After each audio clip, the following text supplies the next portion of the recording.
नमस्कार दोस्तों, आज फिर आपका स्वागत है क्राउन इमिग्रेशन के यूट्यूब चैनल पर। तो आज की जो हमारी वीडियो है ये सक्सेस स्टोरीज़ हैं दो हमारे पास यूके की, और बहुत ही इंटरेस्टिंग है। ये स्किल्ड डिपेंडेंट वीज़ा का है और साथ में बच्चे का है। ये ऐसी सक्सेस स्टोरी भी है, इसको मैं केस स्टडी भी कहता हूँ कि इनका वीज़ा अप्लाई हुआ, वीज़ा अप्लाई करने के बाद इनके ऊपर बैन लगा, बैन के बाद इनकी एडमिनिस्ट्रेटिव रिव्यू डाली गई। एडमिनिस्ट्रेटिव रिव्यू के लिए 28 डेज़ का टाइम होता है, वो भी निकल गया था, उसकी भी हमने उनको ग्राउंड बना कर दी। एडमिनिस्ट्रेटिव रिव्यू का जो डिसीजन आया आफ्टर 3-4 मंथ के बाद, तो उसमें भी उन्होंने इसकी प्ली को कंसिडर नहीं किया, बट उसके अंदर उन्होंने एक छोटी सी इसको रिलीफ दे दी कि हम आपके जो 10 साल के बैन को है वो रिमूव कर देते हैं, लेकिन जो एंट्री क्लियरेंस ऑफिसर ने डिसीजन लिया हुआ है आपके वीज़ा डिक्लाइन का, आपकी और आपकी डॉटर का, उसको हम मेंटेन रखेंगे। तो फिर उसके बाद इनका रीअप्लाई न्यू वीज़ा किया गया हमारे थ्रू। तो कल जाकर इनको सक्सेसफुली दोनों को वीज़ा मिला है। ये देखिए कि कितना इंटरेस्टिंग स्टोरी रहती है और केस स्टडी रहता है। ऐसे बहुत सारे केस स्टडीज़ हैं हमारे यूट्यूब चैनल के ऊपर।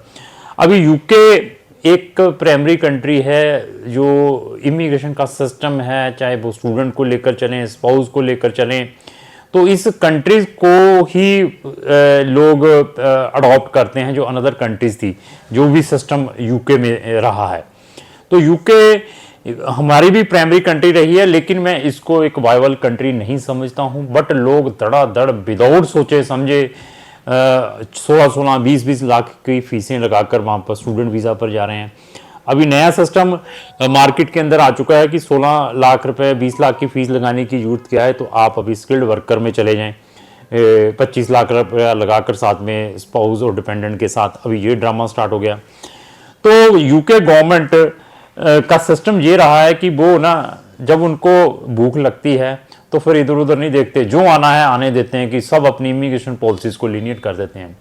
जब उनका पेट भर जाता है तो तब सब एवरीथिंग स्टॉप कर देते हैं। जो ऑलरेडी इनसाइड भी होते हैं तो उनको भी प्रॉब्लम करनी क्रिएट कर देते हैं। तो ऐसी कंट्री से भी बचना है, मैं बार बार बताता हूँ। बट प्रॉब्लम क्या है कि जब लंगर लगा होता है तो सब लोग उसको इनकैश करते हैं। पेट किसी का भरा भी हुआ वो भी जाके लंगर की लाइन में लग जाता है कि ले लो यार दो वहाँ से प्रसादे। तो ऐसी चीज़ों से बचें, मैं बार बार आपको बता रहा हूँ। तो ऐसा है यूके से रिलेटेड हमारी बहुत सारी वीडियो, स्पेशली जिन लोगों के ऊपर यूके का 10 साल का बैन लगता है उसके बाद क्या कंसिक्वेंसेस होते हैं, तो ऐसी बहुत सारी वीडियो, उसकी भी हमारी एक डेडिकेटेड प्लेलिस्ट है, उसका लिंक मैंने डिस्क्रिप्शन बॉक्स में लगाया, वहाँ जाकर जरूर देखें। अभी ऐसा है, मेरे पास बहुत सारे केसेस आते हैं यूके रिफ्यूज़ल्स के बाद। आइदर वो बैन वाले केसेस हैं, आइदर वैसे डिक्लाइन है, they are taking my opinion कि सर आगे क्या होगा। मैं फिर बता दूं कि आपके केस को एनालाइज करने के बाद हम आपको परसेंटेज बताते हैं कि आपके 50-50 है, जस्ट आपका लक है, ये सारा कुछ बताते हैं। अभी मैं अब यूके वीए नहीं हूँ, ना मैं एम्बेसी हूँ, ना मैं कोई होम ऑफिस हूँ, मैं एक कंसल्टेंट हूँ। आपका ये इनका सक्सेस आया है तो ऐसा नहीं है कि आपका भी 100% सक्सेस आएगा। ये जैसे इनका सक्सेस आया है ऐसे हमारे पास बहुत सारी सक्सेस स्टोरीज भी हैं। इवन मेरे पास ऐसे केसेस भी हैं, उनकी हमने पैप भी की, जिसको प्री एक्शन प्रोटोकॉल कहते हैं, एडमिनिस्ट्रेटिव रिव्यू भी डाली, दोनों डिक्लाइन भी हुई हैं। ऐसे केसेस भी हैं उन्होंने उनको किसी भी चीज़ को कंसिडर नहीं किया, तो वो भी केसेस हैं मेरे पास। मेरा काम ये नहीं है कि आपको मोटिवेट करना है कि आप मेरे पास आए, मैं आपका 100% काम करवा कर दूंगा। मेरी रिस्पॉन्सिबिलिटी या मेरा जो इंटेंशन ऑलवेज ये रहती है कि मैं आपकी कहाँ पर बेस्ट से बेस्ट आपको करके बताऊं। देखिए 20-25 हज़ार रुपये हम इस एडमिनिस्ट्रेटिव रिव्यू का लेते हैं और आपने लाखों रुपए लगाए होते हैं, उस कंसल्टेंट को दिए होते हैं, फेक कैश लेटर के, COS के, और जब वीज़ा रिफ्यूज़ होता है आपकी लाखों रुपए की फीसें फंस जाती हैं वहाँ पर, तो आप 10 साल के लिए यूके में बैन हो जाते हैं। जब मैं 20-25 हज़ार की अपनी फीस मांगता हूं तो अब आप कहते हैं सर आपकी फीस बहुत ज़्यादा है। सर मैं कहता हूं कोई बात नहीं, आप यूके एम्बेसी की फीस ही पता करिए क्या है, स्किल्ड वर्कर की जहां स्टूडेंट वीज़ा की, वो फ्री में करते हैं, ये देखिए। तो आप कैसे एक्सपेक्ट कर सकते हैं मैं भी आपका काम फ्री में करूंगा। मैं फिर बताऊं कि जब आपका मैं केस रिव्यू करता हूं उसके सारे अप एंड डाउन्स देखता हूं मैं, तो अभी मैं कुछ बता दूं कि मेरे पास कौन से केसेस आते हैं। अगर आपके साथ भी ऐसी कोई हैपनिंग हुई है तो then you can take my consultancy. मेरे पास ऐसे केसेस आए हैं जो बिल्कुल जेन्युइन है, इवन यूके में भी ट्रैवल रहे हैं, या यूके में ट्रैवल नहीं रहे हैं, अनदर कंट्री में ट्रैवल रहे हैं। उन्होंने अपना यूके का वीजा डाला, यूके का वीजा डालने के बाद उनका वीजा रिफ्यूज्ड भी हुआ, बैन भी हुआ है। तो एक तो ऐसे केसेस हैं। तो अगर आप जेन्युइन है 100%, आपने कोई भी फेक डॉक्यूमेंट नहीं लगाया है, उन्होंने गलती से आपका वीजा रिफ्यूज कर दिया है, तो आपके 90-95% चांसेस हैं आपको जो दोबारा पैप के थ्रू वीजा मिलने के चांसेस हैं।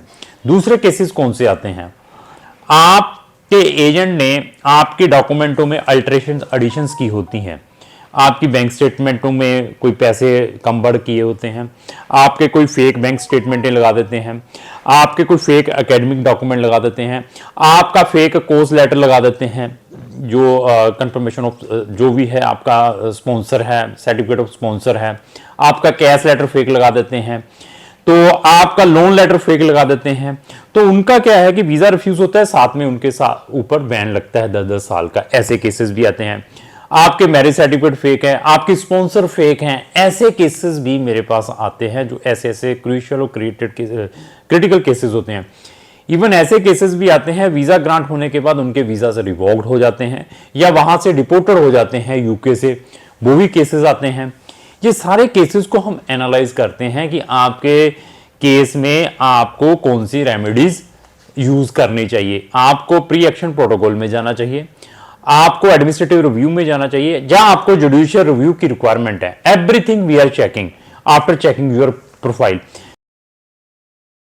सबसे बड़ा जो प्रॉब्लम है, जो डॉक्यूमेंट जहां फेक आपके ऊपर 10 साल का बैन लगता है, वो आपके अपने कारण लगता है, क्योंकि आपको अवेयरनेस नहीं है, आपको मालूम ही नहीं है कि एप्लीकेशन फॉर्म में क्या भरा है। एटलीस्ट फॉर्म तो पढ़ लें आप कि फॉर्म के अंदर क्या भरा है। आपको यही नहीं मालूम कि आपकी एप्लीकेशन में कौन कौन से डॉक्यूमेंट अपलोड हुए हैं, वो भी आपका अपना फॉल्ट है। जहां आपके मुंह में पानी आ जाता है जब आपका जो एजेंट्स है आपको 100% की गारंटी देनी स्टार्ट कर देता है कि हम 100% आपका काम करवाएंगे, हम आपसे 30 लाख रुपए लेंगे। तो वहां पर लेकर चलें कि अभी आपके साथ फ्रॉड होगा। मैं 99% है, आपके पास कोई डॉक्यूमेंट नहीं, सारे डॉक्यूमेंट उसने फैब्रिकेटेड बनाने हैं। फैब्रिकेट करने के बाद आपका केस अप्लाई कर देना है। वीजा तो रिफ्यूज होना है, तो 10 साल के लिए बैन भी होंगे यूके में। यूके बैन होने के बाद आपके अनदर कंट्रीज में बहुत ज्यादा प्रॉब्लम्स है। आयरलैंड जैसी कंट्री में और भी बहुत सारी कंट्री में you can't apply the visa. आप उन कंट्रीज के लिए भी फिर लेकर चले कि बैन है, उसमें भी सबसे बड़ी प्रॉब्लम आपकी अपनी है। जब भी आपने किसी भी कंट्री का वीजा अप्लाई करना है, फॉर्म को जरूर भरें, पढ़ लें, रीड कर लें, अटैचमेंटें क्या लगी हुई हैं, डॉक्यूमेंट अपलोड कौन से हुए हैं, ये आपके नॉलेज में होने चाहिए, तब ही आप इन चीजों से बच पाएंगे। अभी आप मेरा कोई ओपिनियन लेते हैं, आपके साथ सेम चीजें हैपेंड हुई हैं, बैन लग चुका है, जब आप जेन्युइन थे, वीजा रिफ्यूज हो चुका है यूके का स्पेशली, तो अभी फर्दर आप चाहते हैं कि मेरा ओपिनियन लेना है, तो मुझे आपका प्रीवियस जो एप्लीकेशन फॉर्म भरा हुआ वो चाहिए, आपने क्या अटैचमेंटें लगाई थी वो चाहिए, आपने कोई कवरिंग लेटर प्रिपेयर किया था वो चाहिए मुझे। अगर आप ये सारे डॉक्यूमेंट प्रोवाइड करते हैं, साथ में जो रिफ्यूजल आया है वो चाहिए। इन चीजों को अगर आप मुझे प्रोवाइड करते हैं तो मैं फिर आपके केस को रिव्यू करने के बाद बताऊंगा कि इस केस में क्या हो सकता है, कि हाँ आपको ये रेमेडी मिल सकती है कि आपका जो 10 साल का बैन है वो रिमूव हो सकता है, लेकिन वीजा ग्रांट नहीं होगा। या ये मैं बता सकता हूं कि आपको दोनों नहीं मिल पाएंगे, जस्ट लक है जो आपने अपने केस को स्पॉइल किया हुआ है। और मेरे पास ऐसे ही लोगों की कंप्लेंट्स हैं, उनका वीजा रिफ्यूज है और इवन उनको मालूम ही नहीं है कि उनके वीजा रिफ्यूजल का कारण क्या है। उन्होंने सेकंड टाइम जब डाला वीजा अपना यूके का, तो यूके ने ये कहकर एक्सक्यूज कर दिया कि आपको तो प्रीवियसली भी हमने बैन किया हुआ था, आपने प्रीवियस भी फेक डॉक्यूमेंट लगाए थे। उस टाइम फिर तड़पता है क्लाइंट, वो मेरे साथ उसने भी फ्रॉड किया, 50,000 रुपये भी ले लिए, लाख रुपया भी ले लिया और मुझे रिफ्यूजल भी दी, बैन भी लगाया, और अब मैं और ज्यादा क्रिटिकल सिचुएशंस में आ गया। अगर आपको अपने ट्रांसक्रिप्ट्स भी चाहिए कि प्रीवियसली आपने अपनी फाइल के अंदर क्या लगाया था यूके में, जब यूके का आपने किसी भी टाइप का वीजा अप्लाई किया था, वो ट्रांसक्रिप्ट्स भी हम एम्बेसी से आपको प्रोवाइड करवा सकते हैं। जो भी डॉक्यूमेंट आपने लगवाए थे, आपके पास आपका रिफ्यूजल लेटर नहीं है, उसकी रिक्वायरमेंट है, वो भी एम्बेसी से आपको प्रोवाइड किया जा सकता है। आपका वीजा रिफ्यूज्ड है, बैन है, उस को आप द्वारा कुछ अपने लेवल पर करना चाहते हैं तो आप हमारा ओपिनियन ले सकते हैं, हमारी नंबर ऑफ वीडियोस वॉच कर सकते हैं। इवन यूके में नहीं, यूके के अलावा भी अगर आपके साथ सेम थिंग हैपेंड हुई है किसी और भी कंट्री की, तो उस कंट्री का रिफ्यूजल पढ़ने के बाद, उस कंट्री के सिस्टम को देखने के बाद मैं आपको बताऊंगा कि अभी आपको इस केस में वहां पर अपील करनी चाहिए या रीअप्लाई करना चाहिए, या इस कंट्री को अभी भूल जाना चाहिए, यहां पर अभी आपका कुछ नहीं हो पाएगा। उसमें भी हम आपको ओपिनियन दे सकते हैं। ये जो चीजें मैं बोल रहा हूं, ये हमारा अपना एक्सपीरियंस बोलता है, क्योंकि हम मुझे नंबर ऑफ केसेस वहां पर डालते हैं। तो ये भी ऐसा ही इंटरेस्टिंग केस है।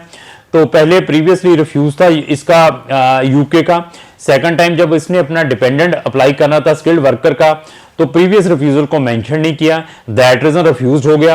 रिफ्यूजल के बाद इसको राइट मिला था एडमिनिस्ट्रेटिव रिव्यू का, एडमिनिस्ट्रेटिव रिव्यू क्राउन इमिग्रेशन ने इसकी डाली।